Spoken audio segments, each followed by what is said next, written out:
Good morning to all student of Motion education private limited. My name is Gaurav Sinjhala. आज हम हमारे crash course की series में लेके जा रहे हैं दूसरा चैप्टर इकोनॉमिक्स का, मनी एंड क्रेडिट। तो मनी एंड क्रेडिट चैप्टर जो है, इसके अंदर हमने ये चीज़ देखा था कि मनी का इवैल्यूएशन या मनी का जो यूज़ है वो कैसे डेवलप हुआ, money as a medium of exchange कैसे डेवलप हुआ, या मनी के इवैल्यूएशन से पहले चीज़ें कैसे होती थी। ठीक है, आज जो हम चैप्टर लेक्चर 2 जो है उसमें हम ये देखेंगे कि मनी के अंदर, हमने कल बैंकिंग सेक्टर की बात की थी, और ये जो बैंकिंग सेक्टर है, बैंकिंग जो सिस्टम है, उसका क्या यूज है या उसकी क्या यूटिलिटी है।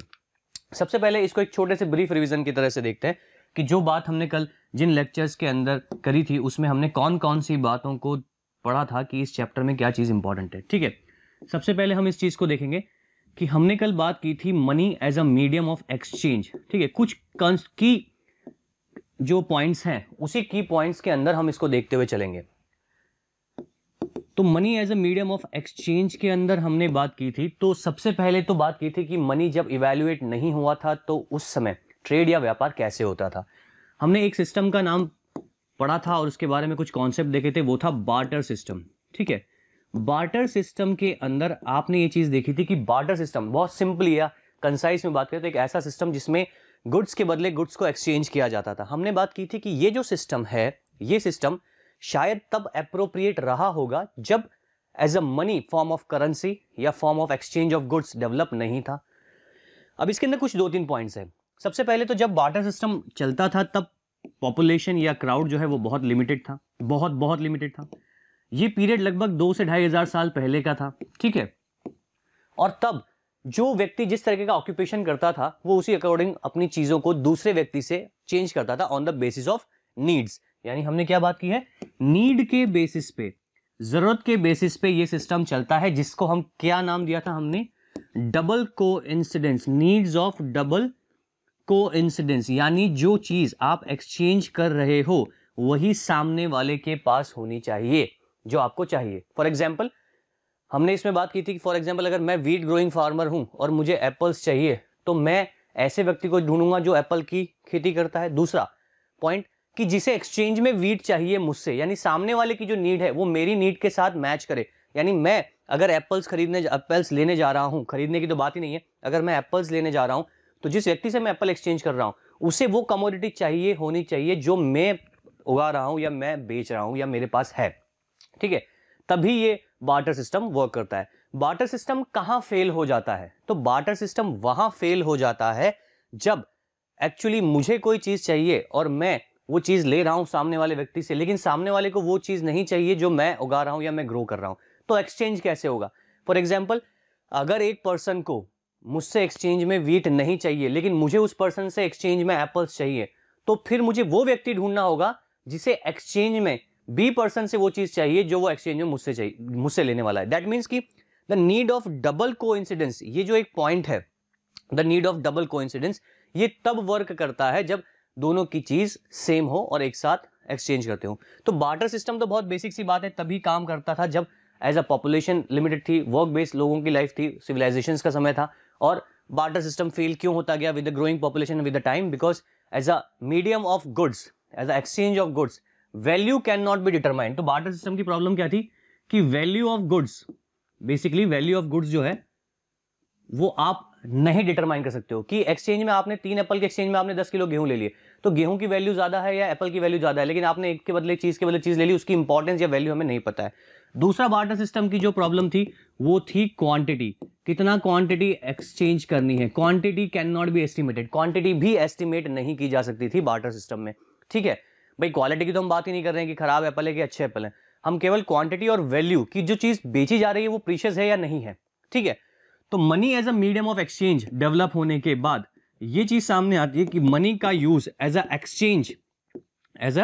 एक्सचेंज ऑफ कमोडिटीज स्टार्ट होता है। ठीक है, as exchange of commodity start होता है। मनी के बदले कोई भी चीज हम खरीद सकते हैं, चाहे आप एप्पल लो, चाहे आप वीट लो, चाहे आप कोई भी गुड्स लो। तो money as a medium of exchange develop हुआ। फिर money as a medium of currency, यानी जब करेंसी हम तब कहते हैं किसी भी चीज को जब कोई भी चीज as a recognise by whole country with a regulating body. Currency कब कही जाती है, जब किसी भी कंट्री के अंदर एक लीगल वैल्यू ऑफ मनी या एक legal value of currency start की जाती है। करेंसी को रेगुलेट करने के लिए गवर्नमेंट जो बॉडी होती है वो उसको रेगुलेट करती है। आज के कॉन्सेप्ट में बात कर रहे हैं, ठीक है। तो मनी का भी एक इवैल्यूएशन रहा है। मनी का इवैल्यूएशन क्या रहा है? हमने देखा है कि कुछ गोल्ड कॉइन्स भी हमने देखे हैं, ठीक है, हमने सिल्वर कॉइन्स भी देखे हैं जो किंग्स एंड किंगडम्स में चलाए थे। आज वो गोल्ड कॉइन्स या सिल्वर कॉइन्स या ब्रोंज कॉइन्स क्यों नहीं लागू होते हैं? बहुत सिंपल रीजन है। देखो, आज हम गोल्ड की वैल्यू देखते हैं कि अगर मैं एक कॉइन के ऊपर 1 रुपी रखता हूं और वो सिल्वर का है और गोल्ड का है, सिल्वर और गोल्ड दोनों ही आज के टाइम में प्रीशियस मेटल्स हैं जिनकी अवेलेबिलिटी अब कम होती जा रही है और पॉपुलेशन बढ़ती जा रही है। अब ये as a precious metal gold and silver के रूप में जानी जाती है। क्लियर? तो आज अगर 1 रुपए के कॉइन का गोल्ड कॉइन चलाता हूं तो उसमें प्रीशियस गोल्ड की वैल्यू भी उसमें आती है और गोल्ड की वैल्यू 1 रुपए से बहुत ज्यादा होगी। क्लियर? पहले जब गोल्ड के कॉइन्स चलाए जाते थे तो ट्रेड और एक्सचेंज जो है वो हैवी यूजेस के लिए किए जाते थे। मान लो किसी किंगडम में हॉर्सेज या एलिफेंट्स को बाय करना है तो गोल्ड के कॉइन्स में उसको किया जाता था क्योंकि गोल्ड की वैल्यू ज्यादा होती थी, ठीक है। तो गोल्ड एज ए करेंसी या सिल्वर एज ए करेंसी उस समय लिमिटेड एरिया में चलती थी, लिमिटेड रोटेशन में चलती थी। आज with the growing period of population, growing period of time, gold को हम सर्कुलेट नहीं कर सकते। गोल्ड खुद से इटसेल्फ एक प्रीशियस मेटल है, ठीक है। तब तक जो मेटल्स आइडेंटिफाई हुई थी उसमें गोल्ड पहले आइडेंटिफाई हुई थी, कॉपर आइडेंटिफाई हुई थी, ठीक है, आयरन आइडेंटिफाई नहीं हुई थी। तो इसलिए गोल्ड और सिल्वर के कॉइन्स सर्कुलेशन में थे। तो ये तो बात की money as a form of. आज हम देखते हैं paper currency, digital currency, ATM card, debit card, online transactions, हम बहुत ज्यादा इसको लिमिटेड किए जा रहे हैं। उस समय तक ये सब चीजें नहीं थी। तो यहां तक की बात तो हमने की, money as a medium of exchange and currency. अब करेंसी को रेगुलेट करने के लिए हमने पढ़ा था RBI, reserve bank of India. जैसे इंडिया में फेडरल बैंक है, हर कंट्री का एक फेडरल बैंक होता है जो करेंसी को मॉनिटर करता है, रेगुलेट करता है, प्रिंट करता है, सर्कुलेट करता है। 4 वर्ड्स हैं, print, circulate, monitor and regulate. Regulate मतलब कितने के नोट होंगे, कितने एरिया में बिकेगा, कितने प्रिंट होंगे, ये सारी चीज, ठीक है। इन सेक्शन के बाद हमने बात की थी बैंकिंग सेक्शन की कि बैंक्स या बैंकिंग सेक्शन जो है इसकी इंपॉर्टेंस क्या है, ठीक है। तो बैंकिंग सेक्शन से ही आज हम हमारा दोबारा वापस जो सेक्शन है वहीं से स्टार्ट करेंगे। हमने ये तो बात कर ही ली थी कि मनी का इवैल्यूएशन क्या है, मनी का as a form of medium क्या है। तो मनी की तो बात हमने कर ली। अब हम बात करेंगे कि जो बैंकिंग सेक्टर है उसमें बैंकिंग सेक्टर का इवैल्यूएशन क्या है या बेसिकली बैंकिंग या बैंक्स का वर्क क्या है। बहुत छोटे से स्कीमा में समझेंगे। हमने कल बात की थी कि जो बैंक्स हैं उनके अंदर हम डिमांड डिपॉजिट या डिपॉजिट करते हैं किसी भी तरीके का हमारा एक्स्ट्रा मनी, या एक्स्ट्रा मनी जो भी हम अर्न कर रहे हैं या एक्स्ट्रा मनी ही डिपॉजिट करें ऐसा जरूरी नहीं है। बेसिकली जो मनी का वर्क है वो वर्क क्या है? मनी का वर्क है कि जितना भी हमने पैसा अपने एक बैंक, एक इंस्टीट्यूशन में, बैंकिंग सिस्टम जो इवॉल्व हुआ उसे ऐसे समझते हैं कि बैंक वो एंटिटी है जहां हम हमारा मनी बेसिकली डिपॉजिट कर रहे हैं, ठीक है। अब जो ये डिपॉजिट कर रहे हैं, ठीक है, इस पर बैंक हमें क्या दे रहा है? बैंक हमें पे कर रहा है इंटरेस्ट, यानी हमें बैंक इंटरेस्ट पे कर रहा है। फॉर एग्जाम्पल 4%, यानी अगर हमने 1000 रुपीज फॉर एग्जाम्पल माने जमा करा है तो उस पर 40 रुपीज हमें बैंक इंटरेस्ट दे रहा है। तो ये तो हो गया deposit activities with banks. Banks में हम डिपॉजिट क्यों करते हैं? क्योंकि सिक्योर रहता है, सेफ रहता है पैसा, प्लस हमारी अर्निंग भी होती है और बैंक हमें इंटरेस्ट भी दे रहा है। अब बैंक इस जमा हुए पैसे का क्या करेगा? बेसिकली बैंक इस जमा हुए पैसे को देगा बोरोवर्स को, यानी बैंक के पास जो पैसा आया बैंक उसको किसको दे देगा? बोरोवर्स को। बोरोवर्स को देने का मतलब क्या हुआ? बोरोवर्स को देने का मतलब है कि बैंक उस पैसे में से ही कुछ पैसा लैंड कर देगा बाहर मार्केट में, लोगों को, जरूरतमंद को दे देगा और उनसे इंटरेस्ट चार्ज करेगा। तो ये जो इंटरेस्ट रेट वो चार्ज करेगा वो होगी 8%, यानी कि दिए गए लोन पे इंटरेस्ट और जमा किए गए लोन पे जो पैसा है उस पे इंटरेस्ट अलग होता है। और ये जो मार्जिन है 4%, ये 4% मार्जिन होती है बैंक की इनकम, जिसको बैंक अपनी कमाई करता है, अपने एक्सपेंसेस निकालता है, ठीक है। अब वो इंपॉर्टेंट पोर्शन जिस पे आज हम डिस्कस करेंगे, क्रेडिट या लोन। लोन फैसिलिटीज बेसिकली हम क्यों लेते हैं, या कोई भी आम वर्ग है, कोई मध्यम वर्ग है, कोई किसान है, कोई स्टूडेंट है, लोन क्यों चाहिए होता है? जब किसी वर्ग के पास या किसी भी सेक्शन ऑफ सोसाइटी के पास पैसा या अर्निंग की कमी है तो वो बैंक से लोन लेने की एक्टिविटी करता है और उससे अपनी एक्टिविटीज को चालू करता है, किसी भी तरीके की activities. For example, if a person wants to buy a home, he comes into the bank and ask for a loan or a credit facility. Bank जब क्रेडिट देने लगता है तो बैंक को कुछ नॉर्मलाइजेशन फैसिलिटी जो फंक्शन है वो देखने पड़ते हैं कि जो व्यक्ति लोन लेने आया है उसका बैकग्राउंड क्या है, वो किस तरीके का लोन चाहिए, उसकी अर्निंग सोर्स है या नहीं, उसके पास कोई एसेट है या नहीं जिसको वो एज अ सिक्योरिटी बैंक के पास रख सके। फॉर एग्जाम्पल मान लीजिए आपको 10 लाख का लोन चाहिए। अब 10 लाख के लोन लेने के लिए आप बैंक के पास गए, आपकी कोई अर्निंग ही नहीं है, आप जॉब ही नहीं करते, तो आप उस अमाउंट को रीपे कैसे करोगे? बिकॉज क्रेडिट फैसिलिटी वो फैसिलिटी होती है जिसमें आप बैंक से लोन लेते हो in future repayment of that amount. यानी कि अगर हम बात करें क्रेडिट और loan refers to an agreement in which the lender supplies the borrower with the money, goods, services in return of the promise of future payment। यानी आज मैं ले रहा हूं 10 लाख का लोन, बहुत सिंपल सी बात है कि मैं 5 साल बाद उसे वापस बैंक को चुकाऊंगा क्योंकि बैंक से लिया है, और बैंक इस पे मुझे 10% इंटरेस्ट चार्ज करेगा। यानी मैं 10 लाख के लोन के ऊपर 10% के हिसाब से लगभग 1 लाख रुपए लोन पे करूंगा। क्लियर? यानी 11 लाख का अमाउंट मैं बैंक को पे करूंगा। That borrower owns. लेकिन बोरोवर को ये मिलेगा कैसे? एक कंडीशन होती है कोलैटरल। कोलैटरल यानी वो चीज, वो कंडीशन जिस पर बैंक किसी भी व्यक्ति को लोन देगी। यानी मैं अगर लोन लेने जा रहा हूं मेरे हाउस के लिए, तो मुझे अगर 15 लाख का लोन चाहिए तो लमसम 70 to 80% का कोई एसेट मुझे बैंक के पास रखना पड़ेगा, ताकि अगर मैं इन फ्यूचर लोन को रीपे नहीं कर पाया तो मैं उस अमाउंट से, वो बैंक जो है उस सिक्योरिटी से मेरा अपना पैसा वसूल लेगी। ठीक है, उसकी नीलामी करके या उसको बेचकर। आजकल तो लोन बिना किसी सिक्योरिटी एसेट के भी मिल जाता है, लेकिन फिर भी आपकी अर्निंग होना जरूरी है, आपको दिखाना जरूरी है। तो ऐसे जो कोलैटरल हैं, ऐसे जो एसेट हैं, वो कौन कौन से हो सकते हैं? Borrower own such as land. अगर आपके पास कोई जमीन पड़ी हो तो आप उसका डॉक्यूमेंटेशन रख सकते हो। आपका कोई हाउस है, बिल्डिंग है, ऑफिस बिल्डिंग है, तो उसको आप लोन पे दे सकते हो। व्हीकल, लाइव स्टॉक यानी बफेलो, काउस, बड़े जानवर जिनकी कीमत होती है 20,000, 1 लाख, भैंस, गाय, बैल बहुत महंगे पैसों में बिकते हैं, कोई सस्ती कमोडिटी नहीं होती है। ठीक है, तो उस पे लाइव स्टॉक्स पे भी आपको लोन मिल सकता है। ठीक है, तो लाइव स्टॉक हो गए। Deposit with the banks and uses this as a guarantee to the lender. और ये एज अ गारंटी होती है कि अगर आप पैसा नहीं चुका पाए तो आप इस पर्टिकुलर एसेट को या कोलैटरल को बेच के आपके लोन की पूर्ति कर लो। तो क्रेडिट या लोन मिलने से पहले जो आपको लोन लेने की शर्तें होती है उन्हें कहते हैं टर्म्स ऑफ क्रेडिट। क्या कहा जाता है उन्हें? टर्म्स ऑफ क्रेडिट, यानी लोन लेने की शर्तें। तो ये बहुत इंपॉर्टेंट है, इसको आप याद रखेंगे क्योंकि बिना इसके जो कॉन्सेप्ट है वो समझ में नहीं आएगा। ठीक है, डेब्ट ट्रैप, इसको मैंने कल भी बताया था लेक्चर में कि जब भी लोन कोई वर्ग लेता है, लोन एंड लोन का जो साइकिल होता है उसे डेब्ट ट्रैप कहते हैं। कैसा होता है? मैंने बताया था एक किसान, एक पुअर विलेजर है, वो 1 लाख रुपए का लोन लेता है, ठीक है, फॉर हिज फार्मिंग।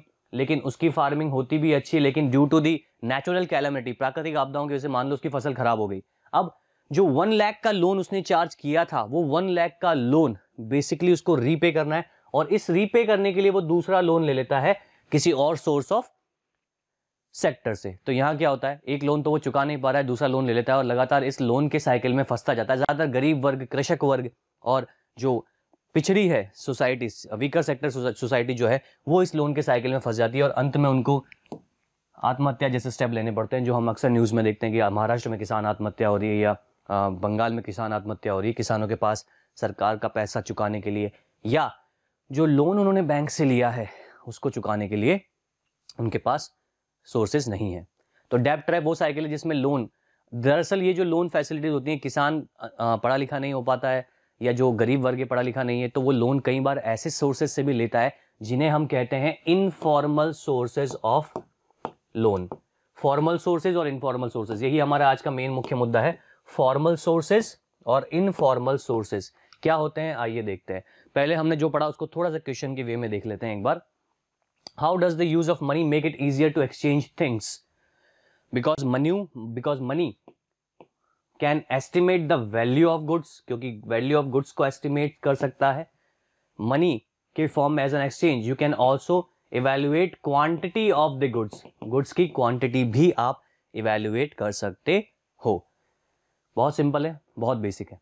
ठीक है, now can you think some example of goods and services being exchanged or wages being paid through the barter system? हाँ, अनाज के बदले अनाज। मान लो किसी को बाजरा एक्सचेंज करना है वीट से, किसी को शुगर केन करना है, एक्सचेंज करना है वीट से, एप्पल को अरेंज करना है, ऑरेंजेस को एक्सचेंज करना है एप्पल से।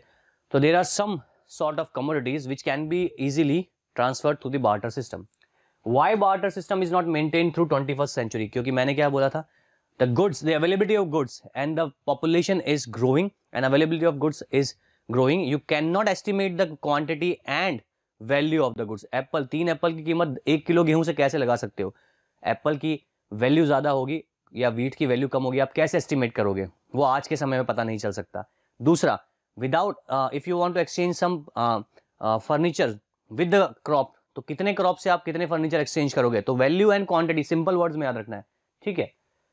Modern form of currency recognized by people. Why? Because it will be recognized by central authority, which is central government or a federal bank, and this value or commodity can be exchanged by any level, and any one of the in country, any citizen, any person in the country cannot refuse to settle any transaction in form of recognized currency.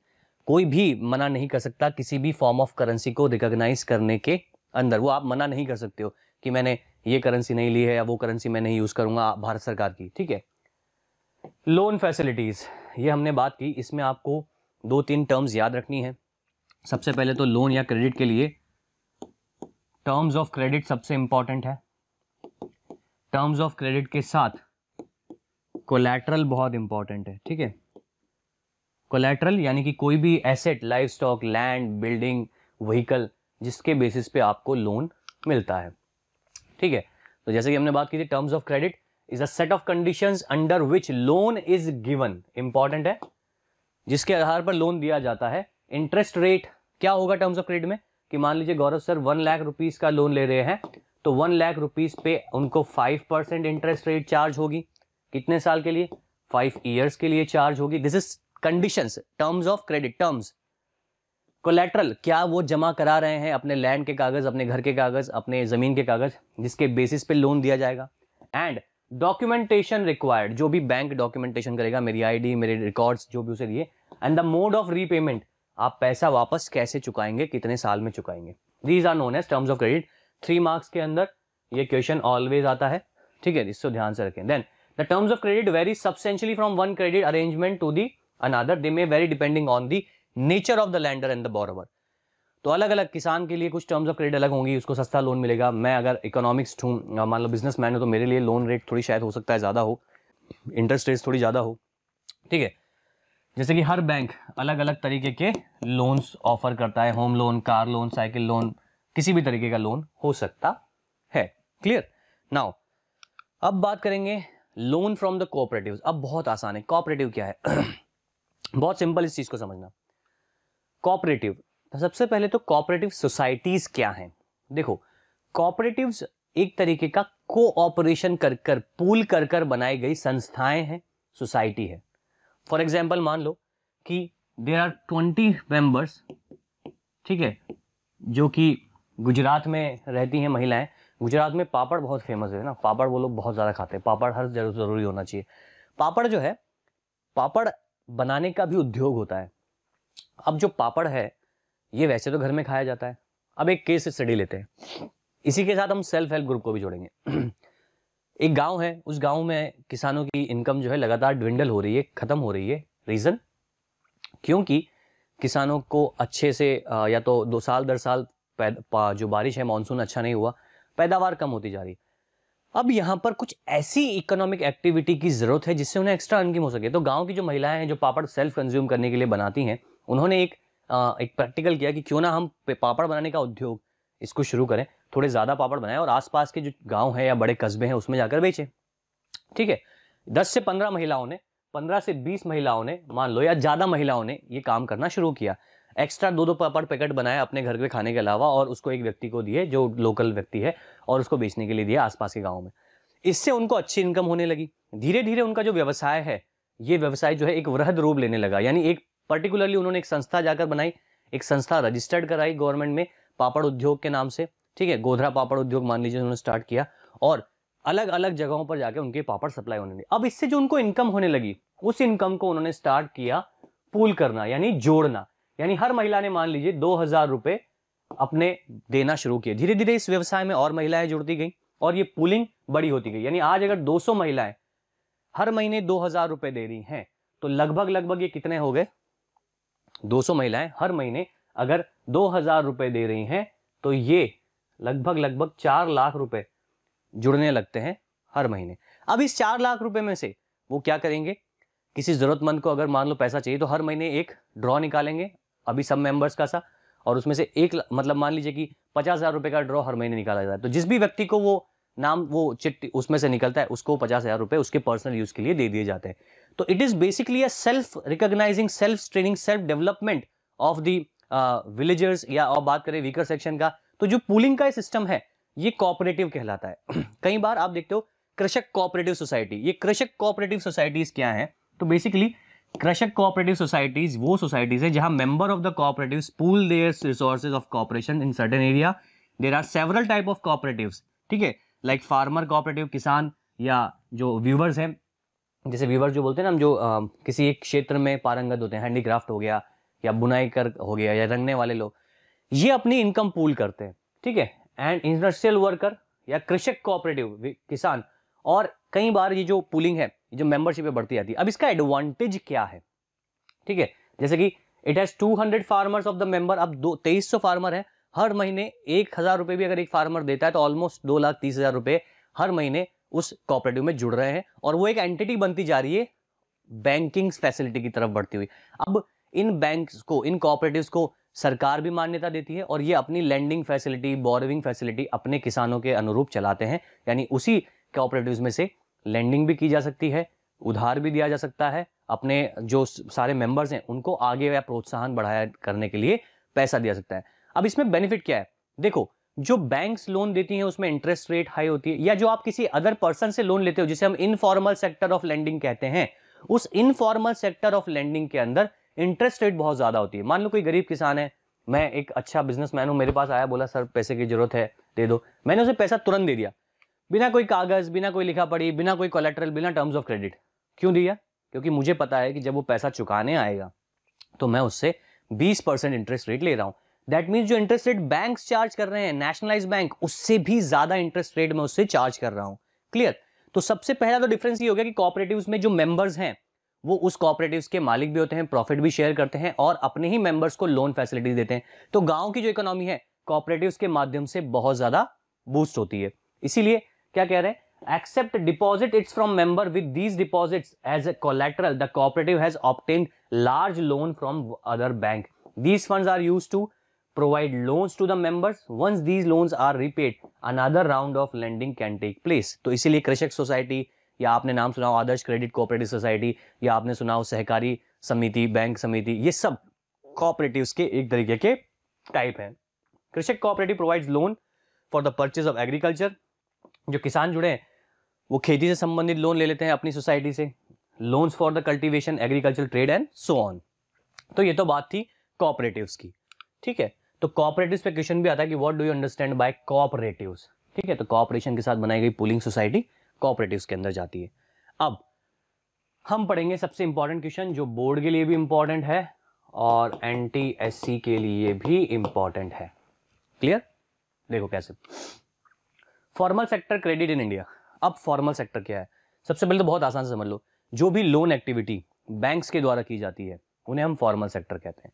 यानी nationalise bank हो या private हो, HDFC, ICICI, State Bank of India, Central Bank of India, Dena bank, oriental bank, UCO bank, Punjab national bank, union bank, then Baroda, bank of Baroda, ये सारे nationalize bank जिनको government ने recognize किया है, गवर्नमेंट अंडरटेकिंग है, उन बैंक से जो लोन फैसिलिटी दी जाती है उसे हम कहते हैं फॉर्मल सेक्टर लेंडिंग। अब यहां देखो, ये जो डायग्राम है आपकी बुक का, इसमें आपको दिया है कि भारत में जो पॉपुलेशन है वो किस तरीके के लोन एक्टिविटीज लेती है और कहां से लेती है। क्लियर?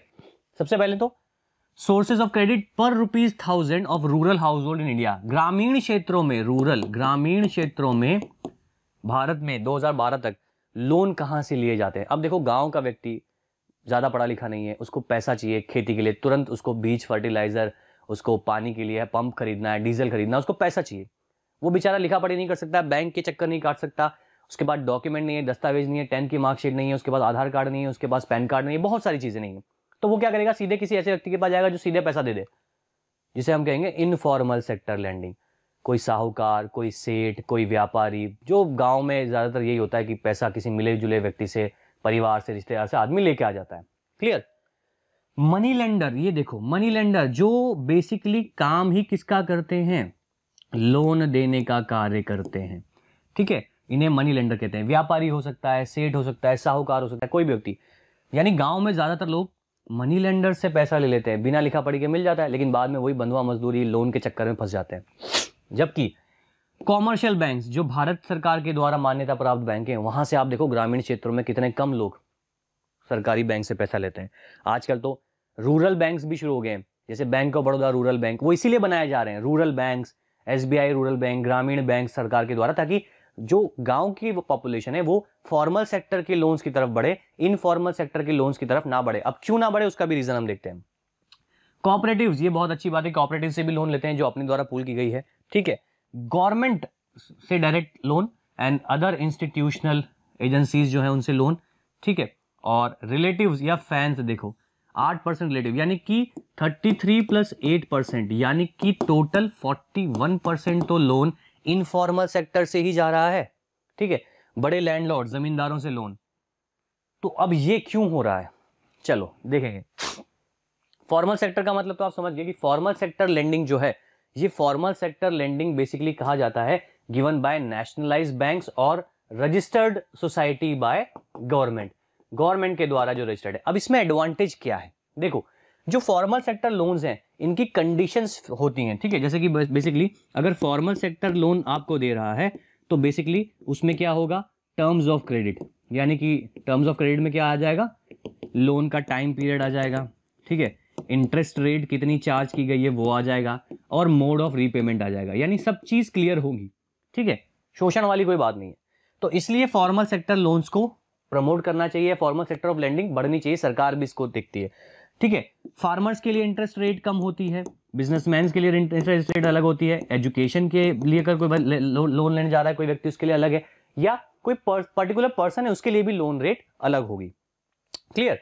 तो इसलिए फॉर्मल सेक्टर जो लेंडिंग है इसकी इंपॉर्टेंस यही है कि इसके अंदर लोन साइकिल या जो टर्म्स ऑफ क्रेडिट होती है वो क्लियर होती है, यानी fix interest rate, terms of credit.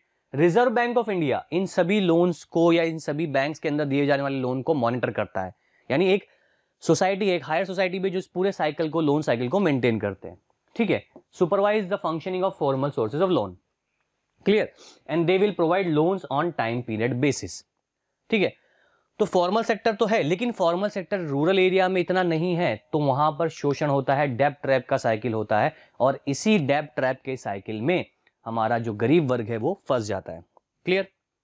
आगे देखते हैं, ये भी बुक का हमारा diagram of all the loan taken by urban house hold. शहरों में या शहरी जो पॉपुलेशन है, जो पढ़ी लिखी है, सर्विस क्लास है, जॉब करती है प्लांट्स में, सॉफ्टवेयर इंडस्ट्री में, गवर्नमेंट सेक्टर में, what percentage was formal and what percentage was informal. अब देखो ग्रामीण क्षेत्रों में तो आपने देख लिया कि इनफॉर्मल सेक्टर लेंडिंग ही ज्यादा है, ठीक है। मनी आपने देखा होगा ना, पुरानी मूवीज में जमींदार होते थे, लैंडलॉर्ड्स होते थे, कोई व्यक्ति उनसे लोन लेने आता था, लोन नहीं दे पाता था तो उसकी जमीन पे कब्जा हो जाता था, फिर जमीन छुड़ाने के लिए उसको बंधुआ मजदूरी उस पर करनी पड़ती थी। यानी हजारों साल की जो ये प्रथा चली आ रही है, जमींदारी सिस्टम या हम जागीरदारी सिस्टम, इसमें ये इनफॉर्मल लोन सेक्टर ही वजह रहा है किसी भी व्यक्ति के पास जमीन चला जाना या उसके एसेट्स बिक जाना। देखते हैं गरीब वर्ग, पुअर हाउस होल्ड जो है शहरों में, वो 85% जो लोन है, यहां आप देखोगे शेडेड एक ब्लू है और एक पर्पल है, यानी blue percent of loan from the informal sector, यानी गरीब व्यक्ति ज्यादातर लोन इनफॉर्मल सेक्टर से ही लेता है शहरों में भी, ठीक है, क्योंकि उसके पास रिसोर्सेज नहीं है, उसके पास डॉक्यूमेंट्स नहीं है, लैक ऑफ अर्निंग सोर्स है, तो वो ज्यादातर ऐसे ही अपने दोस्त से, रिश्तेदार से या किसी बड़े व्यवसाय से जाके पैसा लेगा कि सर उधार दे दो, तो उसको मन चाहिए इंटरेस्ट रेट पर, कोई भी इंटरेस्ट रेट पर वो बोलेगा 20% पे दूंगा, तो 20% पे ही उसको लेना पड़ेगा, जबकि ये बहुत ज्यादा हाई इंटरेस्ट रेट है, ठीक है। 15% जो है लोन फ्रॉम फॉर्मल सेक्टर से लेते हैं, यानी weak section. Then household with few assets, वो लोग जिनके पास कुछ एसेट है, अपना घर का मकान है या थोड़ी सी जमीन है या थोड़ा सा व्यापार कर रहे हैं, वो 53%, वो भी देखो ज्यादा लेते हैं इनफॉर्मल सेक्टर से, और 47 फॉर्मल सेक्टर से, ठीक है। तो इस डिफरेंस को हमें याद रखना है कि इनफॉर्मल और फॉर्मल सेक्टर लेंडिंग क्यों इंपॉर्टेंट है, ठीक है। अब देखो जो अच्छे पढ़े लिखे वर्ग हैं, वेल डेवलप फैमिलीज हैं, एजुकेटेड है, जॉब है किसी की, एक ना एक पर्सन के पास अदर सोर्स ऑफ अर्निंग भी है, वो सारे नेशनलाइज बैंक से यानी कि फॉर्मल सेक्टर से लोन लेते हैं। क्यों? टर्म्स ऑफ क्रेडिट है, रीपेमेंट है, आप आसानी से दे सकते हो, बैंक आपको प्रेशर भी नहीं करेगा, आपको रीपेमेंट का ऑप्शन है, डेवलपमेंट हो सकता है आपका, ठीक है। और जो अमीर लोग हैं वो तो सारे ही नीरव मोदी जो पैसा लेके भाग गया, ठीक है, तो सारे ही फॉर्मल सेक्टर से लैंडिंग करते हैं। ये तो जो आप देख रहे हो कि कितना डिफरेंस है, तो ज्यादातर हमने क्या आउटकम निकाला कि जो वीकर सेक्शन है, जो फार्मर है, जो विलेजर्स हैं, या जो ट्राइबल एरिया है, ये सब due to the less availability of resources, गांव में प्राइवेट बैंक्स का या गवर्नमेंट बैंक्स का ना होना, इसी वजह से मनी लेंडर्स या प्राइवेट रिलेटिव या रिलेशंस या फ्रेंड्स से पैसा लेते हैं और उसी लिए डेब्ट ट्रैप में भी फंसते हैं। क्लियर? और ये जो डेब्ट ट्रैप का साइकिल है, ये जो डेब्ट ट्रैप का पैटर्न है, इसी डेब्ट ट्रैप के पैटर्न में वो लगातार फंसते जाते हैं और इस डेब्ट ट्रैप की वजह से उनकी इनकम तो होती ही नहीं है और लगातार जो लोन उन्होंने लिया है उस लोन को ही रीपे करने के लिए दोबारा वो लोन लेते जाते हैं। ठीक है, तो एक क्वेश्चन यहां आएगा कि differentiate between formal sources of credit and informal sources of credit. Differentiate करें फॉर्मल सोर्स ऑफ क्रेडिट और इनफॉर्मल सोर्स ऑफ क्रेडिट। ठीक है, बट इसको समझने से पहले देखते हैं लोन फ्रॉम मनी लेंडर, पैसा उधार देने का काम करने वाले लोग, सेठ, साहूकार, बड़े लोग। तो small farmers borrow money from the village money lender at high rate of interest.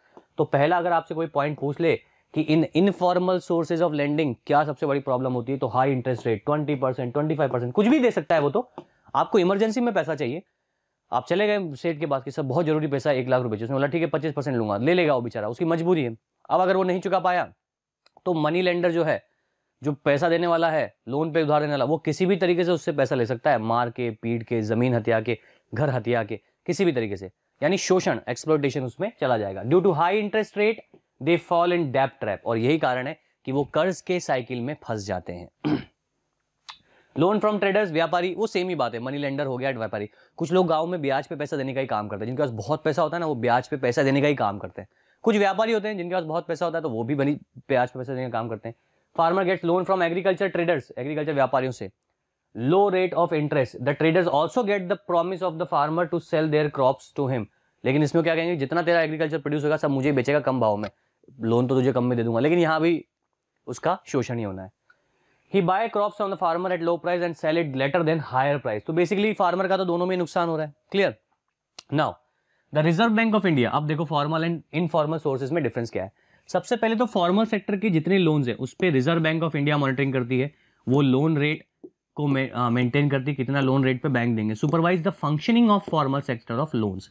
ठीक है, सबसे important point, they provide loans at a fixed rate of interest, यानी फिक्स रेट होगी 4%, 8%, 10%, फिक्स रेट ऑफ इंटरेस्ट पे वो देना है आपको। Clear? Now they give loan not just to profit making business and traders but also to small cultivators. सरकार का या प्राइवेट बैंक्स या गवर्नमेंट बैंक्स का उद्देश्य ये नहीं है कि केवल पैसा बनाना है तो रिच लोगों को ही दिया जाए। गरीब वर्ग को, किसान को, छोटे व्यवसाय आपको डालने हो, या आपको पैसा पर्सनल यूज के लिए चाहिए, तो भी फॉर्मल सेक्टर बैंक आपको लोन देते हैं। फॉर्मल सेक्टर में बैंकिंग में आपको लोन मिल सकता है। Clear? Banks and cooperatives came to under the category of formal sector credit. और बैंक, कोऑपरेटिव, कृषक कोऑपरेटिव, पूरा जो एक सर्किल है वो इस एरिया में आ जाता है। अब इनफॉर्मल, जैसा कि अब तक हम पढ़ चुके हैं, there is no organisation which supervise the credit. कोई अथॉरिटी है ही नहीं आपको मेंटेन करने के लिए। भाई सिंपल सी बात है, मैंने किसी को पैसा दिया तो मेरा हक है उससे पैसा निकलवाने का, मैं कैसे भी निकलाऊं। इसमें चाहे पुलिस कुछ करे या बॉडी कुछ करे या सरकार क्या कर सकती है, मैंने पैसा दिया है, मैं मांगूंगा अपना पैसा वापस, तो वहां पर शोषण उसका होता है। रेट्स ऑफ इंटरेस्ट बहुत ज्यादा हाई होती है और फिक्स भी नहीं होती है, और मनी लेंडर ने मन मुताबिक इंटरेस्ट रेट चार्ज करते हैं। They give loans to small cultivator, छोटे किसान को पैसा देते हैं, उसको उसकी फसल भी रख लेते हैं, उसी की खेती पर उससे काम करवाते हैं to earn profit. These is no more than stop them for using unfair means of practice and unfair means of money get from them. तो समझ ही गए हो आप। The informal lender includes money lender, trader, employers, relative, friends, ये सब इसमें आते हैं, जो भी एक इंस्टीट्यूशन के अंदर नहीं होता है। यानी इनफॉर्मल सेक्टर ऑफ लेंडिंग पूरी तरीके से शोषण युक्त है, शोषण रहित नहीं, शोषण युक्त है। क्लियर? अब देखते हैं यहाँ कुछ formal and informal sector credit, who gets it. तो most of the loans taken by poor households, गरीब यानी वीकर सेक्शन ऑफ सोसाइटी। अगर आपको ये वर्ड नहीं आता तो आप वीकर सेक्शन ऑफ सोसाइटी रखेंगे। In the urban areas and informal sources, whereas only 1/10 of the rich take the loan from informal. यानी कि इनफॉर्मल में से केवल 1/10 ही लोग हैं जो पढ़े लिखे लोग होंगे, अगर लेते हैं तो लेते होंगे, अदरवाइज ज़्यादातर 90% weaker section of society, poor section society ही है। ठीक है, जो ग्राफ हमने देखा था, it can be 85% of loan activities are taken by poor people. ये क्वेश्चन भी आता है एनटीएससी स्टेज 2 में भी, आपको ग्राफ दे दिया जाएगा कि कितने प्रतिशत लोग किस सेक्टर से लेंडिंग कर रहे हैं, तो इसको आप ध्यान रखिए। तो यहाँ पर क्या बताया गया कि जो 80% लोन है बेसिकली, तो हम यहाँ पर यही बात कर रहे हैं कि 85% लोन जो है पुअर हाउस होल्ड ही लेता है। Clear? On comparing it with the rich urban house hold, शहरों में अमीर वर्ग ज्यादातर 10% of their loans are from informal sector and 90% are from formal sources। ठीक है, तो बेसिकली हम बात समझ चुके हैं कि जो रिच है या जो पढ़ी लिखी एजुकेटेड क्लास है, एजुकेटेड कम्युनिटी, ये सिर्फ फॉर्मल सेक्टर से ही लोन लेते हैं। ठीक है, अब बात करेंगे हम बहुत इंपॉर्टेंट टॉपिक जो है सेल्फ हेल्प ग्रुप, जिसपे क्वेश्चन आता है बोर्ड में मेजर 5 मार्क्स का। सेल्फ हेल्प ग्रुप, जैसा मैंने एग्जाम्पल बताया था पापड़ उद्योग, इसको ऐसे याद रखना, पापड़ उद्योग से इसको आप याद रखना। तो गरीब महिलाएं, जैसे आप देख सकते हो, चाहे वो सिलाई का काम कर रही हैं, बुनाई का काम कर रही हैं, कोई छोटी मोटी एग्रीकल्चर कमोडिटी है, कपास कॉटन का काम कर रही हैं, या हैंडीक्राफ्ट का काम कर रही हैं, साड़ी बनाने का उद्योग है, अगरबत्ती बनाने का उद्योग है, छोटे छोटे घरेलू उद्योग जो जिनको हम लघु कुटीर उद्योग कहते हैं, कॉटेज इंडस्ट्री कहते हैं। सेल्फ हेल्प ग्रुप, अपने आप को सुदृढ़ करना, ये सेल्फ हेल्प ग्रुप का मेजर ऑब्जेक्टिव होता है। अब सेल्फ हेल्प ग्रुप्स को सरकार भी मान्यता दे रही है, सरकार भी इनको इंपॉर्टेंस दे रही है, और ये as an building economy, as a building earning source, self improvising एक सेक्टर बन चुका है, जिससे पॉवर्टी को एलिमिनेट किया जा रहा है, इनकम जनरेट करी जा रही है। और इसी के लिए the idea to organise rural poor, in particular women, into small self help group. Self help group का मतलब अपनी इनकम खुद जनरेट करना through their own occupation. Self help groups and pool their collective savings. ठीक है, मैंने क्या example दिया था, 20 से 25 महिलाएं मान लीजिए हैं, पापड़ बनाती हैं, पापड़ को बनाकर एक्स्ट्रा पापड़ को मार्केट में बेचती हैं, उनकी जो इनकम आ रही है उसमें हर महीने वो अपनी इनकम का कुछ प्रतिशत निकाल कर सेव करती हैं, और उसी एक महीने के अंत में सभी एक लॉटरी सिस्टम से या मान लीजिए एक सिमेट्रिक सिस्टम से अपना एक पर्ची निकालती हैं, और हर एक व्यक्ति का उसमें हर महीने जो पैसा पूल किया है उसी के नाम से वो पैसा उसको दिया जाता है, ताकि वो अपनी इकोनॉमिक एक्टिविटीज़ को जनरेट कर सके, अपने घर की रिस्पॉन्सिबिलिटीज़ को जनरेट कर सके और अपने आप को बिल्ड कर सके। तो ये जो एक पूलिंग का सिस्टम है, पूलिंग और फिर लेंडिंग का system, self help group is not only pooling your income and sharing your income, it is basically lending also. जरूरतमंद को उधार या लोन भी मिल सकता है सेल्फ हेल्प ग्रुप से या कोऑपरेटिव से। अब इसमें सबसे बड़ा एडवांटेज क्या है, देखो, जो फॉर्मल और इनफॉर्मल सेक्टर हमने देखा था, जहां इंटरेस्ट रेट सबसे बड़ा लॉजिक है, इंटरेस्ट रेट यहां पर जो है बहुत कम होती है, क्योंकि आपस में लोगों ने पूल किया है, तो वही निर्धारित करते हैं। Decision makers are itself the members of self help group. तो यहाँ वही डिसाइड करते हैं कि हमारी इंटरेस्ट रेट क्या होगी, कोलेटरल रखना है या नहीं रखना है, बिना कोलेटरल के भी दे दिया जाता है, क्योंकि जब सभी मिलकर काम कर रहे हैं तो कोलेटरल का मतलब ही नहीं होता। तो a typical self help group has 15 to 20 members but not necessarily, ये हमारी बुक की भाषा है, लेकिन आज के कंसर्न में बात करें तो ऐसा जरूरी नहीं है कि 15 से 20 ही हो, हाँ, but for making a system it requires 20 to 15 members, usually belonging to one neighborhood who meet and save regularly.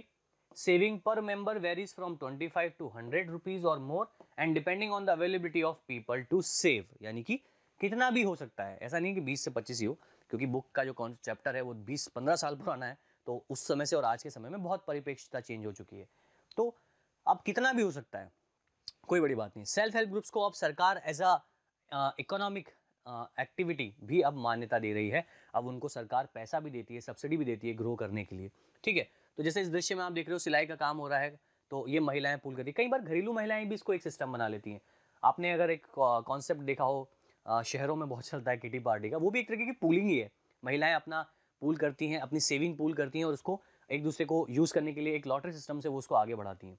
ठीक है, तो बेसिकली वही एक सिस्टम है सेल्फ हेल्प ग्रुप का, बट थोड़ा सा जनरलाइज में ये बड़ा है, इस पे मेजर क्वेश्चन आता है, ध्यान रखें। इसी सेल्फ हेल्प ग्रुप पे एक बैंक आज वर्ल्ड के अंदर सबसे बड़ा एग्जाम्पल बना है, ग्रामीण बैंक ऑफ बांग्लादेश। तो क्या है इसकी स्टोरी, ग्रामीण बैंक ऑफ बांग्लादेश जो है वो एक बहुत बड़ा बिगेस्ट सोर्सेज ऑफ सक्सेस है in terms of self help group. 1970 में स्टार्ट किया गया था अ स्मॉल प्रोजेक्ट, ग्रामीण बैंक इन 2008 है over 90 millions of member, 9 million sorry, that means 90 lakh इसकी मेंबर बन चुके हैं। ये एक पूलिंग सेल्फ हेल्प ग्रुप का ही एक एग्जांपल है, जो आज कितने बड़े लेवल पे जा चुका है, कितने बड़े लेवल पे एज अ बैंक बन चुका है, और इसमें लगभग 18,000 विलेजेस इंक्लूड है बांग्लादेश के, और ये सारे इसके मेंबर हैं, ये सारे लोन एक्टिविटी करते हैं, लेंडिंग एक्टिविटी करते हैं, and almost all the borrowers are women, और ज़्यादातर जो महिलाएं हैं वही इसमें लोन लेती हैं, वो भी सब गरीब वर्ग से हैं, and poorest section of the society. These borrowers leave prove that not only a poor women reliable borrowers but they can start and run a variety of income generating activities। बहुत बड़ा ये जो कॉन्सेप्ट है बांग्लादेश ग्रामीण bank, ये concept है professor Mohammad Younis का, जो फाउंडर हैं ग्रामीण बैंक के, जिन्होंने इस सिस्टम को चलाया कि अगर क्रेडिट फैसिलिटी सस्ती हो या लोन फैसिलिटी सस्ती हो तो कैसे इकोनॉमिक डेवलपमेंट किया जा सकता है पुअर सेक्शन ऑफ सोसाइटी का भी। तो सेल्फ हेल्प ग्रुप में हमने क्या देखा था कि बेसिकली सेल्फ हेल्प ग्रुप जो है इसमें सबसे बड़ा एडवांटेज ये है कि डिसीजंस रिगार्डिंग ऑल बोरोविंग ये किसके पास होता है, मेंबर्स के पास। यानी जो बोरो करना है, जो चीजें उधार में लेनी है, वो सारा डिसीजन कौन मेंटेन करता है, वही मेंबर जो उसके अंदर है। दूसरा, कोलैटरल रखना है कि नहीं रखना है, ठीक है, यानी कोलैटरल यानी किसी एसेट के आधार पर लोन देना है या नहीं देना है, ऐसा कोई जरूरी सेल्फ हेल्प ग्रुप पे या कोऑपरेटिव्स के अंदर नहीं देखा जाता है। इसीलिए सबसे बड़ा एडवांटेज होता है कि वहां लोन फैसिलिटी ईजी होती है। प्लस जो टर्म्स ऑफ क्रेडिट है, टर्म्स ऑफ क्रेडिट भी इजी होती हैं, और टर्म्स ऑफ क्रेडिट में सबसे इजी तो होता ही कि इंटरेस्ट रेट कितनी रखी जाए, लोन रेट कितनी रखी जाए, ये सबसे इंपॉर्टेंट होता ही है। तो जैसा कि हमने बात की थी इसमें, तो सेल्फ हेल्प ग्रुप में आपको ये पता होना चाहिए क्योंकि decision makers are their own members, ठीक है। तो जो डिसीजन मेकर हैं वो अपने में से ही जो मेंबर्स हैं वही उसके इटसेल्फ डिसीजन मेकर्स होते हैं। क्लियर। तो ग्रामीण बैंक की हमने बात की, बांग्लादेश की इसका एग्जाम्पल आता है। अब इसमें आप समझ सकते हो कि जो क्वेश्चन है वो बेसिकली कैसे आएगा कि जो आज मान लीजिए कि 1 लाख अगर मेंबर हो चुके हैं इस बैंक के, और अगर एक व्यक्ति 100 रुपये भी देता है तो आप देख लो कि लगभग 1 करोड़ रुपए हर महीने पूल हो रहा है इस बैंक के अंदर। तो ये बैंक किस तरीके से एक सेल्फ लेंडिंग सोसाइटी बनेगी। अब किसी एक व्यक्ति को लोन चाहिए तो वो आएगा, 50,000 का 1 लाख का लोन चाहिए तो उसके बच्चे की पढ़ाई के लिए, तो वो भी पूरा हो रहा है, बच्चा डेवलप हो रहा है तो इकोनॉमी उसकी डेवलप हो रही है। तो जो सेल्फ लेंडिंग है सेल्फ हेल्प ग्रुप की, वो कितने बड़े एग्जाम्पल में कन्वर्ट हो गई। तो self help group is not just a medium to raising or pooling the income, it is basically a medium of economic development of each section of society, specially the weaker section of society. समाज के जो पिछड़े या बहुत ही कमजोर वर्ग के लोग हैं उन्हें आगे लाने के लिए सेल्फ हेल्प ग्रुप एक बहुत बड़ा जो है स्टेप हुआ है। और इंडिया में अब इन सेल्फ हेल्प ग्रुप को आरबीआई भी मान्यता दे रहा है, रिजर्व बैंक ऑफ इंडिया इनको सब्सिडी, पैसा या लोन की फैसिलिटी तक जनरेट कर दे रहा है। क्लियर। तो यहां तक की बात हमने इसमें की। अब एक छोटा सा इसमें कुछ क्वेश्चंस हम यहां पर इनफॉर्मल सेक्टर और फॉर्मल सेक्टर से जुड़ा हुआ देख लेते हैं, ठीक है। तो सबसे पहले तो बहुत बेसिक सी हमने बात की थी। अगर मैं इसको पूछूं आपसे कि इनफॉर्मल सेक्टर और फॉर्मल सेक्टर के अंदर सबसे इंपॉर्टेंट पॉइंट्स क्या हैं, तो सबसे पहले तो टर्म्स ऑफ क्रेडिट और कोलैटरल। ये दो वर्ड आपको बार बार मैं याद रखने के लिए इसलिए कह रहा हूं ताकि आप इनके बेसिस पे जब भी क्वेश्चन आए आप उनको डीकोड कर सके। इनफॉर्मल और फॉर्मल दोनों में जो डिफरेंशिएशन होता है सबसे बड़ा वो होता ही टर्म्स ऑफ क्रेडिट है और कोलैटरल का पैटर्न है।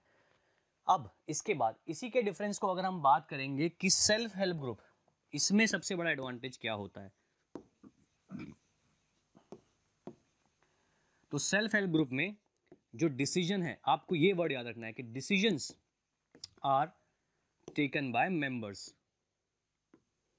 मेंबर्स के द्वारा डिसीजंस लिए जाते हैं। यहां पर टर्म्स ऑफ क्रेडिट रखनी है या कोलैटरल रखना है या नहीं रखना है, और मोड ऑफ रीपेमेंट क्या होगा, ये सब भी मेंबर्स ही डिसाइड करते हैं। तो यहाँ इजी लैंडिंग होती है, आसान लैंडिंग होती है। यहाँ पर आपको लैंडिंग या लोन लेने की सुविधाओं में किसी भी प्रकार से जो है, जिसको हम बोल सकते हैं कि परेशानी या गरीब वर्ग के जो लोग हैं उन्हें दिक्कत नहीं होती है। एक क्वेश्चन आता है डेब्ट trap, what do you understand by डेब्ट ट्रैप। तो इसे भी याद रखना है कि डेब्ट ट्रैप से आप क्या समझते हो। The cycle of loan and repayment in which a weaker section of society or a poor farmer or a poor villager or a poor person takes multiple number of loans with the different sources to repay his existing loan, यानी अपने existing loans को खत्म करने के लिए different sources of loan a person से, जैसे कि मान लो मैंने एक लोन लिया बैंक से, नेशनलाइज बैंक से ले लिया 1 लाख रुपए का। अब वो मैं फसल अच्छी नहीं हुई, मेरी फसल खराब हो गई और मुझे 80,000 रुपये कमा पाया, तो मैं लोन का ही अमाउंट पूरा नहीं कर पाया, तो इनकम तो मैं एक्स्ट्रा कहाँ से कर पाऊंगा। अब जो मैंने 1 लाख रुपए का लोन लिया है इसे मैं किसी गांव के बड़े सेठ या साहूकार से जाके 1 लाख रुपए का लोन और लेता हूँ और उससे इस बैंक का पूरा कर देता हूँ, लेकिन मुझे दूसरा लोन वापस चुकाना है, मेरा दूसरा साइकिल चल गया। तो the cycle of repayment of loans, यानी एग्जिस्टिंग लोन को चुकाने के लिए people can take another loan from different sources of sector, different sources, formal or informal sector of lending, that is known as debt trap। उसे हम debt trap की श्रेणी में डालेंगे, debt trap के कैटेगरी में डालेंगे, ठीक है। तो यहाँ तक की बात हमने कर ली। फॉर्मल एंड इनफॉर्मल सेक्टर के बीच में डिफरेंस क्या है आपने देख लिया। इनफॉर्मल सेक्टर में ज़्यादातर पुअर हाउस होल्ड या गरीब वर्ग ही होता है, रूरल एरिया में तो ज़्यादा लोग लेते हैं। फॉर्मल सेक्टर पढ़े लिखे एजुकेटेड लोग लेते हैं, तो बाकी समझ की बात है कि वो एजुकेशन की वजह से ही है। तो अब बात आती है कि what government should do to increase this formal sector of lending. तो क्वेश्चन क्या आता है कि गवर्नमेंट को क्या स्टेप्स लेने चाहिए to increase informal sector of lending, formal sector of lending. तो इसमें आप कुछ पॉइंट्स याद रखेंगे। सबसे पहले तो raise the number of banks in rural areas. ये कुछ पॉइंट जो आप लॉजिक से भी लिख सकते हो। लोन इन रूरल एरियाज, जिसको रीजनल रूरल बैंक्स कहते हैं, ठीक है। Then the terms of credit should be minimise, ताकि जो वीक सेक्शन है वो जाकर इसको ले सके, ठीक है। कोऑपरेटिव्स शुड बी प्रमोटेड, है ना। Cooperatives and self help groups, ये जो है सेल्फ हेल्प ग्रुप्स, इनको प्रमोट किया जाना चाहिए। किसके द्वारा? सरकार के द्वारा, ठीक है। देखो, इनफॉर्मल सेक्टर को रेगुलेट नहीं कर सकते, लेकिन हम फॉर्मल सेक्टर की लेंडिंग्स तो बढ़ा सकते हैं ना। फॉर्मल सेक्टर का जो दायरा है उसको हम रेज कर सकते हैं। तो यही यहाँ पर मेन लॉजिक है कि कैसे आप उसको एनहांस करोगे, कैसे आप उसको बढ़ाओगे। इसको आप डायग्रामेटिकली भी याद रख सकते हो कि आप एक छोटा डायग्राम बनाओ, सेल्फ हेल्प ग्रुप्स के पॉइंट्स बनाओ कि ठीक है, पॉइंट 1 इसका एडवांटेज ये है, पॉइंट 2 इसका एडवांटेज ये है, पॉइंट 3 इसका एडवांटेज ये है। तो आपको आंसर राइटिंग में ईजी होता जाएगा। क्लियर? तो ये कुछ छोटे छोटे पॉइंट्स हैं जो हमें याद रखने हैं, ठीक है। लोन फ्रॉम बैंक्स, ये कुछ पॉइंट्स हैं जो मैंने आपके लिए रखे हैं। Medium and large farmers take bank loan for cultivation at very low rate of interest and at easy repayment of terms. Bank also provide facilities to such borrowers. तो लोन फ्रॉम बैंक्स ही क्यों appropriate है? Banks यानी कि nationalise हों या private हों, क्योंकि वहाँ पर रेट ऑफ इंटरेस्ट कम होती है और मोड ऑफ रीपेमेंट भी ईजी होता है। Loan from employers, landless agriculture, जिनके पास ज़मीन नहीं है, ऐसे जो कृषक हैं, एंड वर्कर्स, ये वर्कर्स है basically, depends on their employers for loan. तो जहाँ आप काम कर रहे हो वहाँ भी आपको लोन मिल सकता है इंटरेस्ट रेट पे। The land owner may charge interest rate up to 5% per month in ल्यू, यानी लोन के केस में। तो ये अलग अलग जो है सेक्शन हमारा इसमें है। तो ये था हमारा आज का चैप्टर मनी एंड क्रेडिट का लेक्चर 2, जिसमें हमने देखा informal sector lending, self help group, क्यों बढ़ाया जाना चाहिए informal and formal sector of lending को। तो जो भी आज पढ़ा उसको रिवाइज करें, रिकॉल करें। मोशन एजुकेशन फाउंडेशन का चैनल लाइक करें, सब्सक्राइब करें, शेयर करें। Thank you so much.